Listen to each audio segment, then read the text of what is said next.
그해 봄 아버지가 남긴 편지. 1950년 겨울 함경도 어느 작은 마을.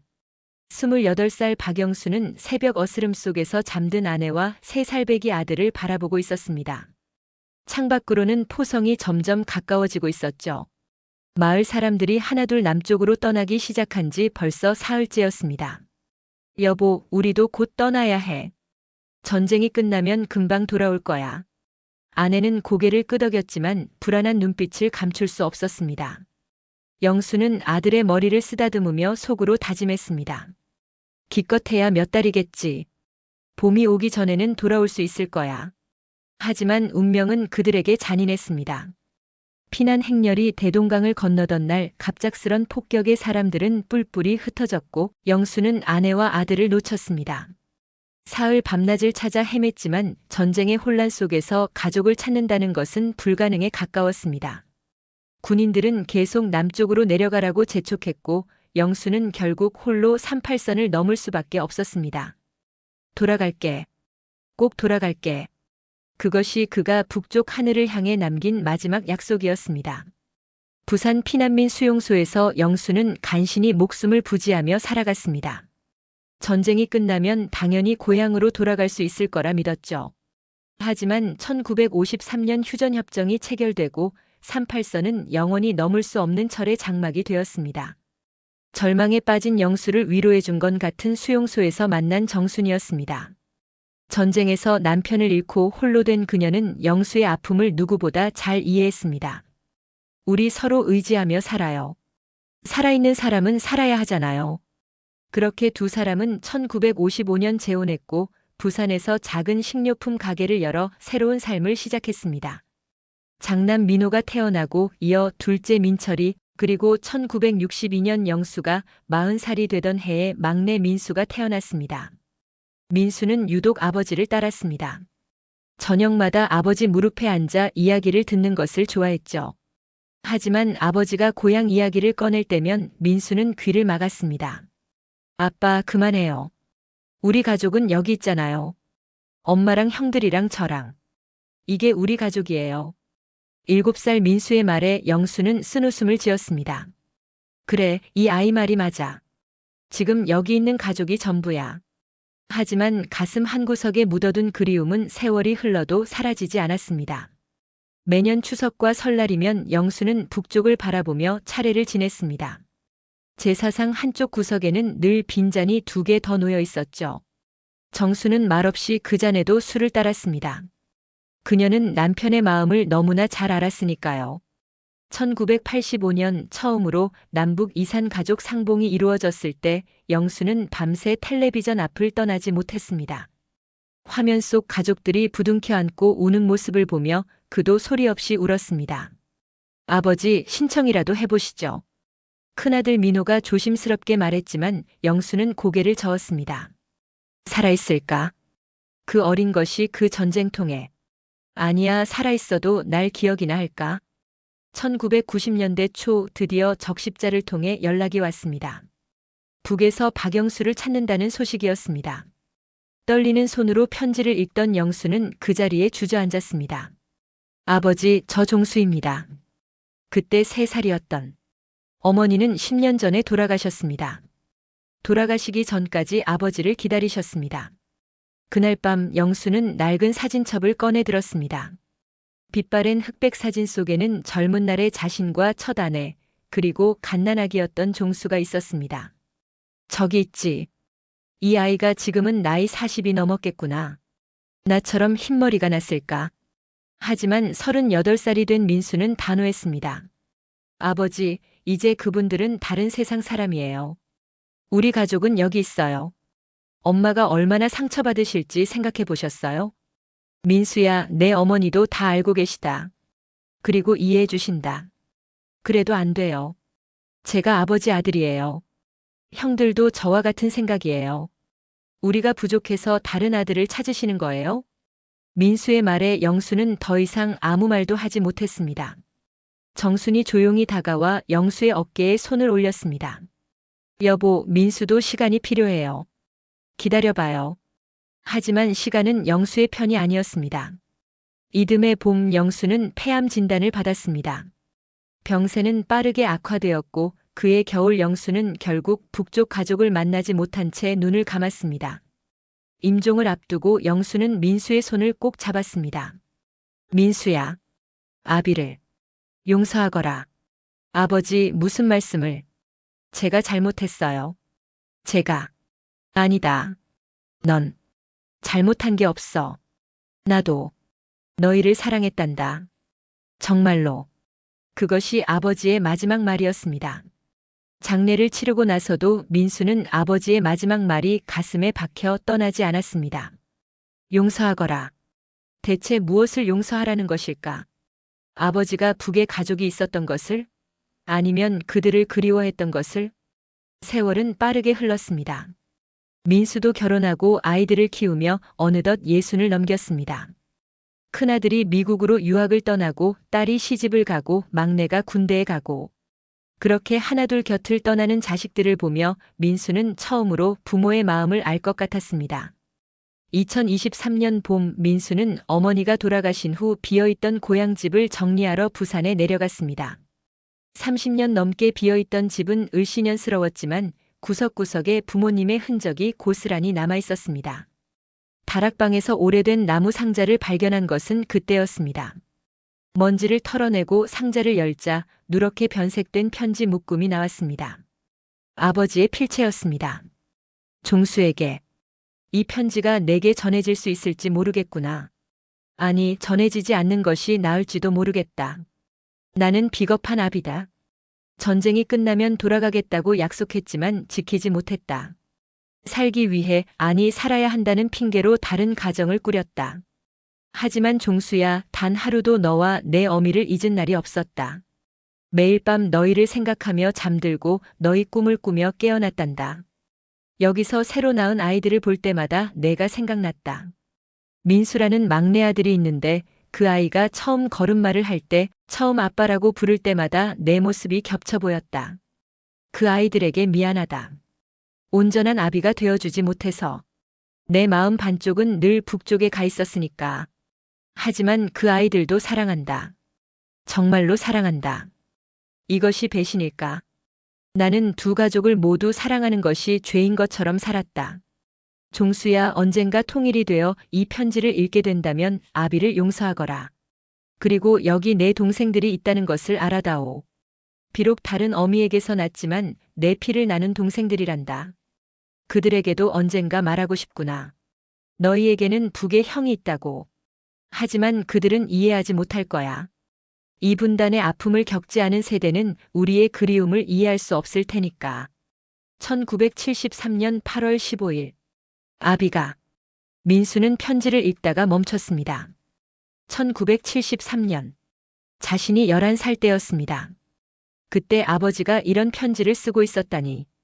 편지는 더 있었습니다. 1975년, 1980년, 1985년. 보내지 못한 편지들이 차곡차곡 쌓여 있었습니다. 그리고 맨 아래 1991년에 쓴 편지가 있었습니다. 민수에게. 언젠가 내가 이 편지를 읽을 날이 올까. 나는 오늘 북에서 온 소식을 받았다. 내 형 종수가 살아있다는 소식을. 하지만 내가 반대하는 것을 알기에 나는 그를 만나러 가지 않기로 했다. 민수야, 아비가 미안하다. 내게 온전한 아버지가 되어주지 못해서. 늘 북쪽을 바라보느라 정작 내 곁에 있으면서도 내 마음을 다 보듬어주지 못했구나. 하지만 민수야, 아비는 너희를 사랑했다. 종수도 사랑하지만 너희도 똑같이 사랑했단다. 사랑은 나누어진다고 줄어드는 것이 아니더구나. 오히려 더 커지고 깊어지더구나. 언젠가 내가 아비가 되고 나이가 들면 이해할 날이 올까? 내가 떠나온 그곳에도 내 피가 흐르고 있다는 것을. 하지만 나는 이곳에서도 사랑을 배웠다는 것을. 두 사랑 사이에서 찢어지는 아픔을 내가 이해할 필요는 없다. 그저 아비가 너를 사랑했다는 것만 기억해다오. 언젠가 통일이 되면 내가 형을 만날 수 있을까? 그때는 부디 서로를 이해하고 받아들일 수 있기를. 비록 다른 하늘 아래서 자랐지만 같은 아비의 피를 나눈 형제라는 것을 알아주기를. 1991년 12월 24일. 아버지가 민수는 편지를 내려놓고 한참을 울었습니다. 68살 노인이 어린아이처럼 소리내어 울었습니다. 아버지, 제가 잘못했어요. 제가 너무 못됐어요. 그제야 깨달았습니다. 아버지는 평생을 두 개의 사랑 사이에서 찢어지며 살았다는 것을, 북에 두고 온 가족에 대한 죄책감과 남에서 만든 가족에 대한 책임감 사이에서 평생을 고통받으며 살았다는 것을. 민수는 떨리는 손으로 전화기를 들었습니다.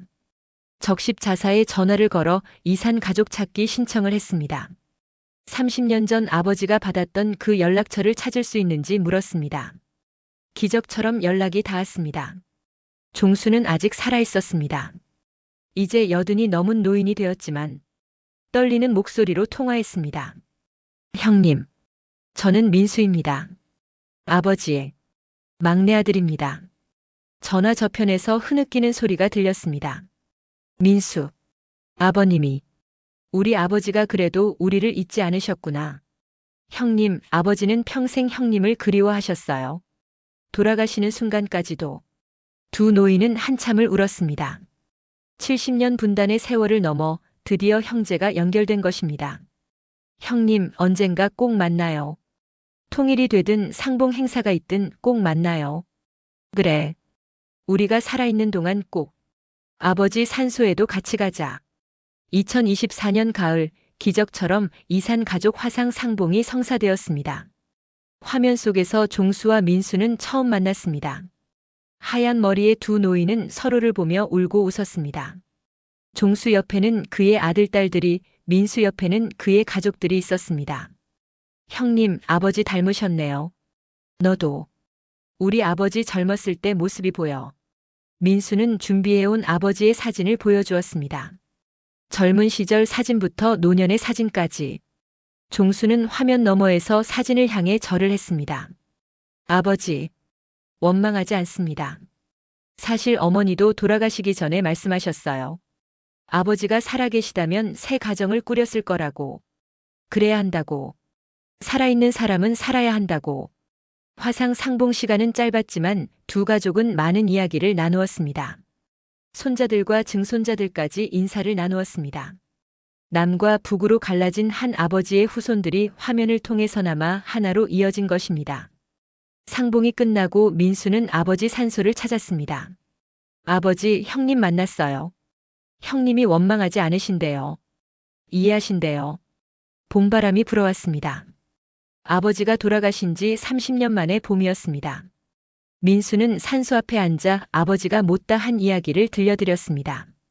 형님의 모습을, 조카들의 안부를, 그리고 다음 세대들이 더 이상 분단의 아픔을 겪지 않기를 바라는 마음을.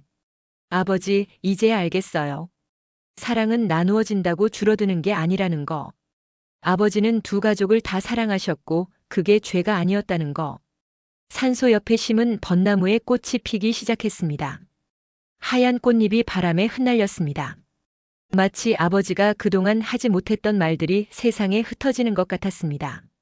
민수는 이제 압니다. 분단은 단순히 땅을 가른 것이 아니라 사람의 마음을 갈랐다는 것을. 그리고 그 상처는 세대를 넘어 이어진다는 것을. 하지만 용서와 이해도 세대를 넘어 이어질 수 있다는 것을. 집으로 돌아온 민수는 아들에게 전화를 걸었습니다. 아들아, 이번 주말에 시간 있니? 할아버지 이야기를 들려주고 싶구나. 내가 알아야 할 우리 가족의 역사가 있어. 며칠 후 온 가족이 모였습니다. 민수는 아버지의 편지를 꺼내 읽어주었습니다. 손자들까지 모두 조용히 들었습니다. 15살 손녀가 물었습니다. 할아버지, 그럼 우리한테 북한에 친척이 있는 거예요? 그래, 있단다. 언젠가는 만날 수 있겠지. 신기해요. 슬프기도 하고. 할아버지, 증조 할아버지가 많이 힘드셨겠어요. 그래. 많이 힘드셨지. 우리가 이해하지 못해서 더 힘드셨을 거야. 가족들은 그날 밤 늦게까지 이야기를 나누었습니다. 전쟁과 분단, 그리고 화해와 용서에 대해. 젊은 세대들은 처음 듣는 가족사에 놀라워했고 때로는 눈시울을 붉혔습니다. 민수의 아들이 말했습니다. 아버지, 저도 이제 알 것 같아요. 할아버지의 마음을. 그리고 아버지가 왜 그때 그러셨는지도. 자식이 부모 마음을 아는 데는 시간이 필요한가 봐요. 민수는 아들의 어깨를 두드렸습니다. 그리고 북쪽 하늘을 바라보았습니다. 아버지, 이제 저도 압니다. 분단의 아픔을, 그리고 그 아픔을 품고 사는 법을, 용서하고 이해하는 법을. 2025년 봄, 민수는 다시 아버지 산소를 찾았습니다. 이번에는 혼자가 아니었습니다. 아내와 자녀들, 손자들까지 모두 함께였습니다. 그리고 처음으로 북쪽 가족들을 위한 상도 차렸습니다. 아버지, 올해는 분단 80년이래요. 하지만 희망을 버리지 않을게요. 형님과 다시 연락이 닿았어요. 편지도 주고받기로 했어요. 제사를 마치고 민수는 가족들에게 말했습니다. 우리가 기억해야 해. 이 아픔을, 이 역사를. 그래야 다시는 이런 비극이 반복되지 않을 테니까. 막내 손자가 할아버지 손을 잡았습니다. 할아버지, 제가 커서 통일이 되면 꼭 북쪽 친척들 만나러 갈게요. 증조 할아버지가 못 이룬 꿈을 제가 이룰게요. 민수는 손자의 머리를 쓰다듬으며 미소 지었습니다. 그래, 언젠가는 이루어지겠지. 아버지가 꿈꾸던 그날이. 남과 북의 가족이 자유롭게 만날 수 있는 날이. 바람에 벚꽃잎이 흩날렸습니다. 분홍빛 꽃잎들이 하늘로 올라가더니 북쪽으로 날아갔습니다. 마치 못다 전한 그리움을 싣고 가는 것처럼. 민수는 생각했습니다. 이 산의 세월은 아직 끝나지 않았지만 마음의 경계는 이제 허물어졌다고. 비록 철조망은 그대로지만 미움과 오해는 사라지고 이해와 용서가 그 자리를 채웠다고. 아버지, 이제 편히 쉬세요. 저희가 이어갈게요. 화해와 통일의 그날까지. 봄볕이 따스했습니다. 30년 전 아버지가 남긴 편지처럼 이제 민수도 편지를 쓰기 시작했습니다. 후손들에게 전할 편지를. 분단을 넘어 하나 되는 그날을 꿈꾸며. 그리고 매일 밤 기도합니다. 언젠가 이 땅에 진정한 봄이 오기를. 갈라진 가족이 다시 만나는 그날이 오기를. 그때까지 우리는 기억하고 기다릴 것입니다. 사랑하고 용서할 것입니다. 그것이 분단 시대를 살아가는 우리의 방식이니까요. 여러분, 이 이야기를 끝까지 들어주셔서 감사합니다. 우리나라에는 아직도 수많은 이산 가족이 있습니다. 그들의 그리움과 아픔이 하루빨리 치유되기를 바랍니다. 여러분은 어떻게 생각하시나요? 가족의 의미란 무엇일까요? 용서와 화해는 어떻게 가능할까요? 댓글로 여러분의 생각을 들려주세요. 이 이야기가 마음에 와닿으셨다면 구독과 좋아요 부탁드립니다. 다음에도 가슴 따뜻한 이야기로 찾아뵙겠습니다. 감사합니다.